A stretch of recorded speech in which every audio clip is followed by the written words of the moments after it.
Yo, vidéo, comment régler et comprendre son panneau AMD. Donc le panneau AMD, vous le connaissez, clic droit sur le bureau, ça ressemble à ça, il y a plein d'onglets, c'est super. La première chose qu'il faut noter, c'est que selon ce que vous activez ou pas pendant l'installation du pilote, vous n'aurez pas forcément toutes ces options-là. Quand vous allez installer votre pilote, en cliquant sur les options supplémentaires, là, vous allez avoir le type d'installation avec Full, Minimal et Pilote uniquement. Si vous cliquez sur Full, vous aurez absolument tout le panneau AMD avec tous les onglets là, etc. Si vous cliquez sur Minimal, vous allez avoir uniquement les réglages du panneau, c'est-à-dire tous ces trucs-là, les réglages des machins, de performance, etc. Mais vous n'aurez pas ça, par exemple, vous n'aurez pas l'onglet qui liste les jeux, l'onglet pour utiliser le panneau AMD pour stream ou record, et vous n'aurez pas non plus les graphiques de performance via le panneau AMD. Vous pouvez toujours utiliser d'autres logiciels pour les avoir si vous voulez, mais si vous voulez tous les machins d'AMD, il faut faire une installation full, et si vous voulez uniquement avoir le panneau de configuration vraiment et pas tout le reste parce que de toute façon vous n'en servez jamais, vous pouvez faire une installation minimale et vous n'aurez pas tout le reste. Si vous faites une installation pilote uniquement, vous n'aurez même pas le panneau de configuration, relativement peu conseillé. Voilà. Le premier truc sur lequel vous allez arriver, c'est la page d'accueil qui concrètement est pas très utile, mais qui est décorative, quoi. Elle montre des jeux vidéo, les FPS que vous avez eu sur votre jeu vidéo, sachant que c'est une mesure qui est pas forcément très précise, parce que ça compte absolument tout le jeu vidéo. C'est-à-dire quand vous allez être en chargement, que vous allez avoir 1000 FPS, ça va le compter. Quand vous allez être en chargement sur un autre jeu qui bloque les FPS à 20 pendant le chargement, ça va le compter aussi, etc. Donc c'est bon, c'est pas très précis. Vous vous fiez pas trop à ce qui est écrit là, honnêtement, ça vaut pas grand-chose. Voilà. Le deuxième onglet, c'est l'onglet Gaming. Il sert à rien, à part à lancer des jeux. Et il met ce qu'on a vu là sur la page d'avant pour tous les jeux. À mon sens, il sert à rien. Voilà. L'onglet Record et Stream, c'est l'onglet que vous allez utiliser si vous voulez utiliser votre panneau AMD pour faire que ce soit de l'enregistrement de vidéo, du streaming, et vous avez un petit éditeur de scène, vous pouvez rajouter une caméra, rajouter des overlays, des petits machins. Ça fonctionne, hein, c'est pas si vous voulez l'utiliser, pourquoi pas, mais honnêtement, si vous voulez vraiment faire du streaming ou des records un peu sérieux, utilisez OBS, okay, c'est un logiciel qui est fait pour ça. C'est plus performant, c'est plus documenté sur internet, c'est plus efficace. J'ai un peu de mal à voir l'utilité de ces trucs-là, à part pour une utilisation vraiment occasionnelle, genre si vous connaissez rien, vous n'avez pas envie d'installer OBS, et vous avez juste envie de record une vidéo de 30 secondes une fois, vous pouvez utiliser ce truc-là, ça marchera très bien, il n'y a pas besoin de s'emmerder à trop régler de trucs. Vous appuyez sur le bouton, ça part. Voilà. Et on arrive à l'onglet Performance, qui c'est simplement un affichage de ce qui se passe sur votre PC actuellement. Ça vous dira tu utilises ton processeur là, tu utilises ta CG là, etc. C'est un peu comme, il faut le voir un peu comme le gestionnaire des tâches concrètement. Vous avez pas mal de détails là, c'est un peu plus détaillé que le gestionnaire des tâches, c'est chouette, on peut avoir des détails, un historique, etc. C'est pas mal. Voilà. C'est des données qui sont aussi accessibles ailleurs. Hein. Si vous lancez par exemple GPU-Z, vous aurez toutes ces données-là, il n'y a pas de souci, ça sera exactement la même chose. Mais c'est présent dans votre panneau AMD. Voilà. Le deuxième onglet ici, c'est l'onglet d'overclocking. D'accord ? La première chose qu'on va faire, c'est système, vous fermez ça, CPU, vous fermez ça. Okay ? Si vous voulez overclocker votre CPU, ne le faites pas via le panneau de votre carte graphique AMD, faites-le avec autre chose. Ça existe là-dedans, d'accord, mais c'est une connerie que ça existe là-dedans. N'y touchez jamais. Voilà. Ensuite, on arrive vraiment à la carte graphique, et si vous voulez faire de l'overclock ou de l'undervolt ou régler vos ventilos sur une carte AMD, vous n'avez pas besoin d'installer MSI Afterburner. Vous pouvez le faire directement via votre pilote NVIDIA. Pour faire ça, vous allez dans Custom, pour faire des choses manuellement. Et là, vous faites ce que vous voulez. Si vous voulez changer la fréquence de votre carte graphique, on active ça, et je peux changer la fréquence minimale, la fréquence maximale. Je fais ce que je veux avec. Évidemment, c'est de l'overclocking. Donc il faut faire des tests de stabilité, des tests de est-ce que ça a vraiment augmenté mes performances, etc. Pareil pour la vitesse de la mémoire de la CG, on active la VRAM. Vous avez le choix des memory timing défaut ou fast. Fast, c'est un peu plus performant, c'est un peu moins stable, à vous de tester. Et vous pouvez là changer la vitesse de la fréquence de la mémoire. Vous voulez. Encore une fois, c'est de l'overclocking, il faut tester la stabilité, il faut tester les performances. Ici, on arrive à la vitesse des ventilateurs. Et c'est pas mal parce qu'on peut activer le contrôle avancé. Et là, on peut faire une courbe de ventilateur comme on veut, directement dans le panneau. Et ça, c'est pas mal. Ça permet d'éviter d'avoir un logiciel supplémentaire juste pour les ventilos de la CG. Vous pouvez activer ou non le 0 RPM. Le 0 RPM, c'est le mode qui fait que les ventilateurs de la CG s'arrêtent tant qu'elle est en dessous de 50 degrés. Là, par exemple, ma carte graphique, elle est à 48 degrés. Donc mes ventilateurs, ils tournent pas. Et si je désactive ce truc-là, il faut que j'applique. Et mes ventilateurs, ils vont tourner dans tous les cas. Le temps qu'ils se réveillent, voilà. En l'occurrence, moi j'utilise le 0 RPM, donc je vais le réactiver. Et ensuite, vous pouvez vous amuser à vous faire la courbe que vous voulez pour votre carte graphique. Si vous ne savez pas comment faire une courbe, il y a une autre vidéo sur ma chaîne, comment régler les ventilateurs de votre PC, qui va vous expliquer comment ça marche une courbe de ventilateur. Voilà. Et le dernier point de cet onglet performance, là, c'est la limite de puissance de la carte graphique. Là, c'est pas réellement de l'overclocking, d'accord? C'est juste un slider qui nous permet de dire, écoute, la carte graphique, normalement, elle est limitée à, disons, 100 watts. J'aimerais bien qu'elle soit limitée à 20% de plus, donc 120 watts. C'est pas de l'overclocking, c'est juste, on dit à la carte, écoute, si tu sens que tu peux aller plus loin, vas-y. Donc, ça, je pense que vous pouvez l'activer dans tous les cas, vous pouvez l'activer, mettre le slider à fond, il n'y a aucun souci. Les seules choses que ça va faire, c'est que ça va chauffer un petit peu plus, de manière assez logique, parce qu'on consomme plus d'énergie, et ça peut vous faire gagner des performances. Donc, ça, je peux vous le recommander, même si vous n'avez pas envie de faire d'overclocking. Et le dernier onglet, c'est ça, et concrètement, ça fait rien d'intéressant. Et ensuite, on arrive vraiment à la partie pilote. On va cliquer sur le truc paramètres, à droite, là, en haut. Et on arrive vraiment sur les onglets où on va vraiment avoir les options du pilote de la carte graphique.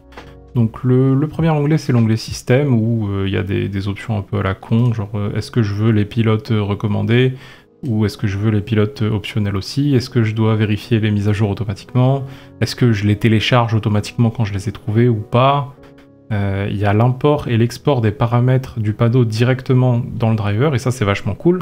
Une fois que j'ai bien réglé mon machin, je peux exporter mes paramètres, je les mets dans un fichier sur mon bureau, je l'appelle paramètres AMD, il manque une lettre dans ma phrase, c'est pas grave. Et ils sont dans un zip, et ensuite, si je sais pas, j'ai dû DDU mon pilote pour une raison quelconque, ou j'ai perdu mes paramètres, ou j'ai oublié un truc, plus tard je peux les réimporter et récupérer mes paramètres. Vous avez une option pour reset les paramètres, reset les jeux, etc. Et c'est à peu près tout ce qu'il y a ici. Ici, vous avez des détails sur votre PC, mais bon, a priori, vous savez ce que vous avez acheté, quoi. Le deuxième onglet, l'onglet Graphics, c'est l'onglet où vous allez pouvoir régler certains paramètres de votre carte graphique. C'est l'équivalent, si vous aviez une carte Nvidia avant, des paramètres 3D, si vous voulez. C'est là-dedans qu'on va régler pas mal de choses. C'est quelque chose qui est assez bien fait. C'est que si vous avez besoin de plus de détails sur n'importe quoi, vous mettez votre souris sur le petit point d'interrogation et il y a une description assez bien de tout ce que ça fait, quoi. C'est d'assez bonne qualité, c'est de meilleure qualité que les descriptions du truc Nvidia là. C'est pas mal, donc si vous n'êtes pas sûr ou si vous êtes un peu perdu, les points d'interrogation sont vos avis. Maintenant, on va voir un peu quand même qu'est-ce que c'est que ces trucs-là, à quoi ça sert, est-ce qu'il faut les activer ou pas. Radeon Super Résolution, ça permet de améliorer la qualité de vos jeux vidéo au prix de FPS. C'est-à-dire par exemple, si vous avez un écran 1080p de base, en cochant ça, vous allez pouvoir dire au jeu, ok, j'aimerais bien que le jeu il se render en 4K et ensuite qu'il me l'affiche en 1080p sur mon écran. Ça va améliorer la qualité des images parce que du coup, le jeu il va se dessiner en 4K, mais vous allez aussi perdre beaucoup de performance parce que le jeu il se dessine en 4K au lieu de 1080p, forcément. Donc, si les performances vous intéressent, il faut absolument jamais l'activer, évidemment. Radeon Anti-Lag, c'est l'équivalent AMD de Nvidia Reflex. Pas tout à fait pareil, mais disons que c'est censé faire à peu près la même chose. Le principe, c'est que ça empêche votre carte graphique de se mettre réellement à 100% tout le temps, quand on est un jeu qui met la carte graphique à 100%, pour pouvoir réduire un petit peu l'input lag. Parce que si votre carte graphique elle est vraiment à 100% à fond en train de galérer, vous allez avoir un peu plus d'input lag que si elle est à 90% et qu'elle a un petit peu de marge. C'est comme ça que ça fonctionne. C'est le cas pour absolument tout. Concrètement, c'est le cas pour votre processeur, c'est le cas pour une carte graphique AMD, c'est toujours pareil. Ça marche honnêtement moyennement bien. Ça fait perdre des performances selon les jeux. Par exemple, dans Rainbow Six Siege, ça fait rien perdre. Dans Shadow of the Tomb Raider, ça fait rien perdre. CSGO, ça change rien non plus. Fortnite, j'ai remarqué une perte de l'ordre de 5% de FPS, à peu près, selon les settings, etc. Mais dans les cas où on est limité par la CG, 5% de performance. Et le gain en input lag, honnêtement, il est assez ridicule. Il existe, il est de quelques millisecondes, mais c'est pas ouf. Moi, je m'en sers pas. J'ai pas trouvé que ça servait à quelque chose. Dans les jeux solo, où effectivement je suis limité à la CG, j'aimerais bien avoir le plus de performance possible, et de toute façon, l'input lag que ça me fait gagner, je m'en fiche. Parce que concrètement, quand je joue à Cyberpunk, que je sois à 20 millisecondes d'input lag ou à 25, je m'en fous, c'est pas ça qui m'intéresse. Et quand je joue à CSGO en 720p, de toute façon, je suis pas limité par la CG, et ce paramètre-là, il fait rien. Je l'active pas, voilà.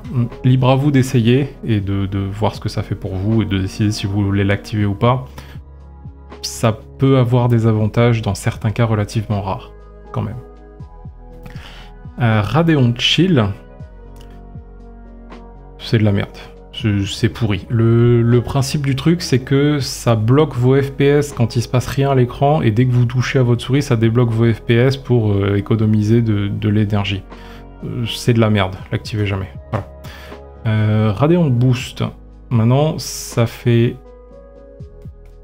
quasiment la même chose, pas vraiment, mais l'objectif, c'est de vous faire gagner des performances en réduisant la résolution. Ça existe pas mal, c'est une technologie qui existe pas mal dans les jeux, ça existe sur la Switch aussi, mais quand vous voyez que le jeu galère et qu'il a pas assez de FPS, on réduit la résolution, comme ça on va gagner des FPS. Ok, super, mais c'est moche. Voilà. C'est moche, c'est très désagréable et je vous déconseille d'y toucher.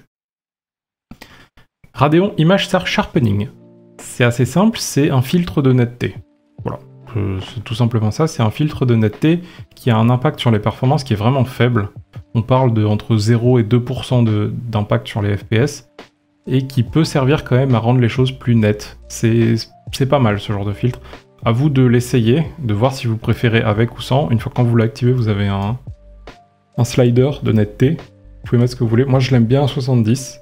Sur cet écran-là en 1080p, j'aime bien l'utiliser à 70. Je trouve que ça rend les jeux un petit peu plus beau, et ça impacte vraiment quasiment pas les performances, donc celui-là, le Radeon Image Sharpening, je vous le conseille.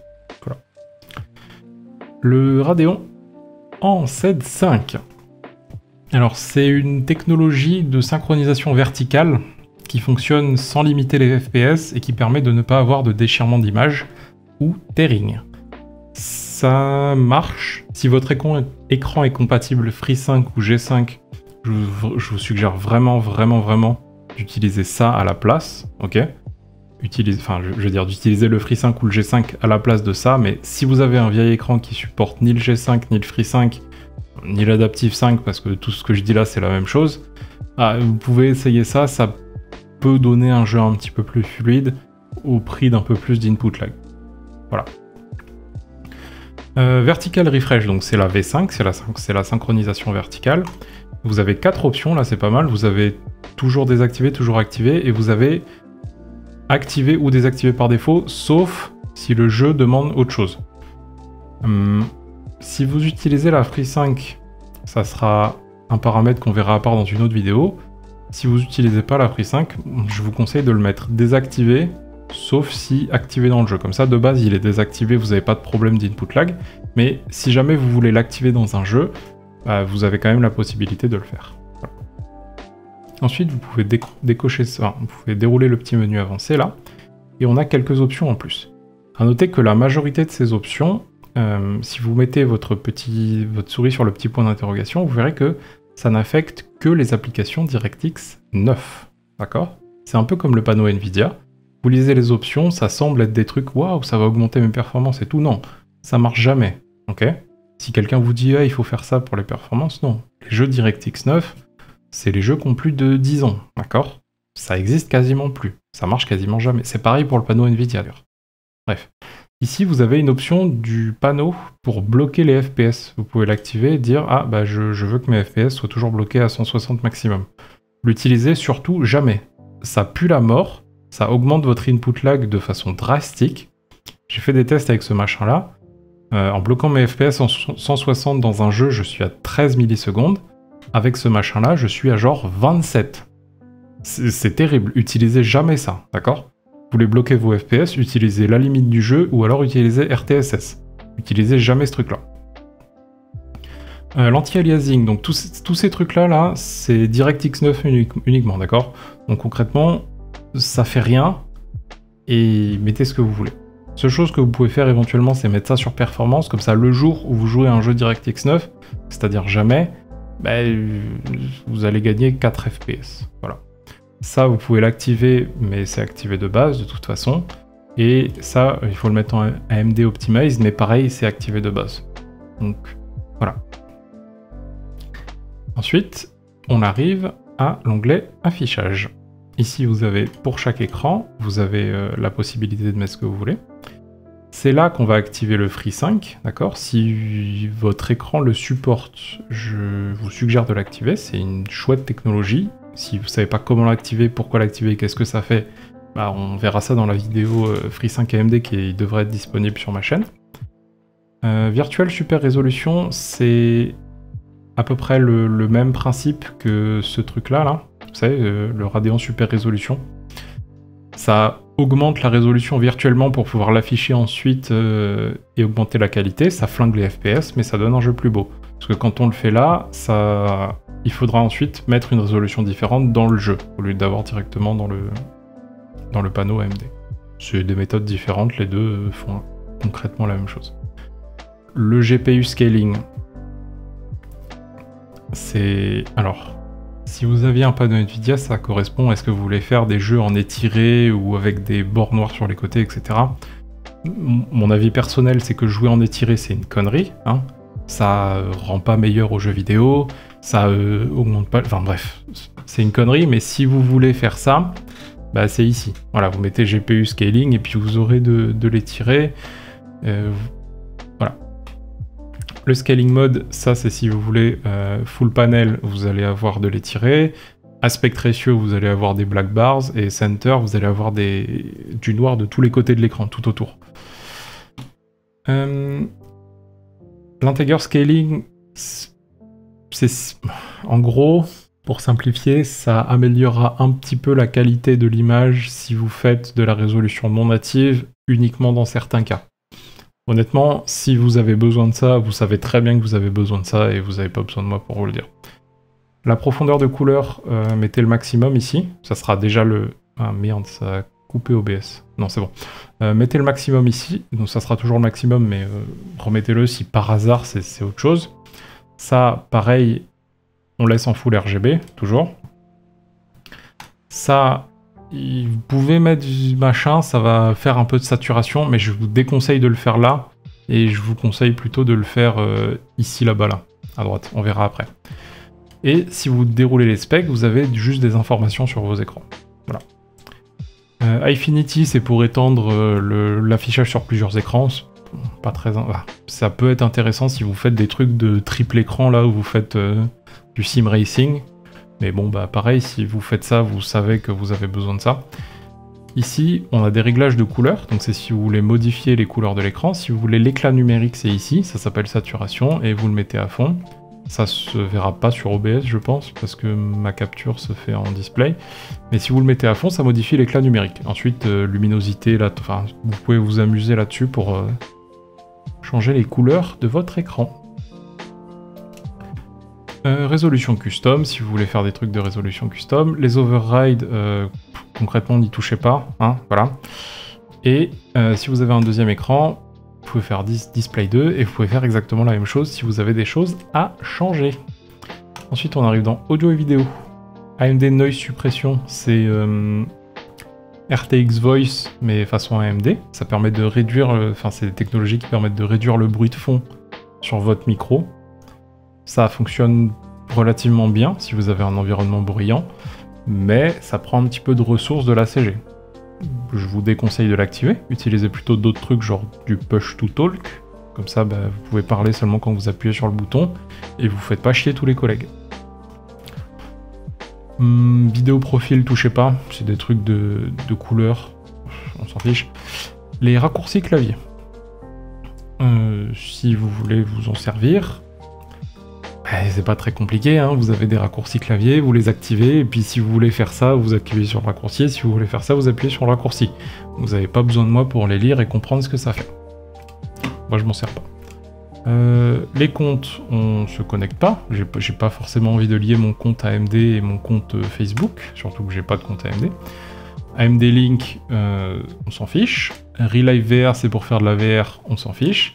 Record et Stream, c'est pour faire, vous savez ce qu'on avait vu avant là avec le truc de Record et Stream d'AMD où vous pouvez directement stream là sans installer OBS. Si effectivement vous voulez faire ça, vous avez moyen de personnaliser votre stream dans cet onglet-là, du coup. Et vous faites ce que vous voulez, hein. Si vous voulez changer la résolution, les FPS, le bitrate pour la qualité, etc., vous faites ce que vous voulez. Vous avez pas mal d'options ici. Moi, encore une fois, je vous recommande d'utiliser OBS plutôt que ça. Mais si vous voulez utiliser ça, vous avez des options qui sont là. Voilà. À noter quand même que si vous voulez l'instant replay, donc l'instant replay, c'est l'option qui fait que votre PC va record en permanence les jeux vidéo. Et puis si vous appuyez sur la touche Instant Replay, vous avez un petit clip de la dernière minute ou des 30 dernières secondes selon ce que vous réglez, qui se sauvegarde automatiquement. Ça s'appelle l'équivalent chez Nvidia. Je sais plus, mais ça a aussi un équivalent chez Nvidia. Voilà. Donc c'est là, vous pouvez l'activer ou le désactiver. L'activer, ça fait perdre un petit peu de performance. On est de l'ordre de 5% de performance à peu près. Mais ça permet d'avoir de record vos clips en permanence, quoi, si c'est le genre de choses qui vous amuse. Et quand vous l'avez activé, vous pouvez régler la durée aussi du clip qui va être enregistré. Option performance, concrètement il n'y a pas grand chose là-dedans, c'est juste à quelle fréquence on va enregistrer des données quand on fait de la capture de performance. Vous savez qu'avec ce machin-là, ça, on a des options pour enregistrer les performances, enregistrer les FPS, l'utilisation des composants, etc. Et en allant dans ce machin-là, du coup, on peut dire, je veux enregistrer l'état de mes machins toutes les 5 secondes, ou alors toutes les 0,25 secondes. C'est au choix, voilà. Et le dernier onglet de ce machin-là, l'onglet paramètres du logiciel, où vous pouvez changer la langue pour le mettre en anglais, en français, etc. Comme vous voulez. Vous pouvez activer ou désactiver l'overlay. Si vous activez l'overlay et que vous appuyez sur Alt R et Alt Z, je crois par défaut, vous avez l'overlay qui s'ouvre par-dessus le jeu, soit en petit, soit en grand, qui est concrètement rien d'autre que votre panneau Nvidia, mais sous forme d'overlay au lieu d'un programme séparé. Vous pouvez faire ça. Le système tray, c'est le fait d'avoir le petit bouton là, en bas, ou pas. La pub, vous la désactivez parce que personne veut de pub. Les notifications, pareil, personne en veut. Et voilà. Une fois que vous avez fait ça, vous avez réglé votre panneau AMD et vous pouvez aller jouer à vos jeux vidéo.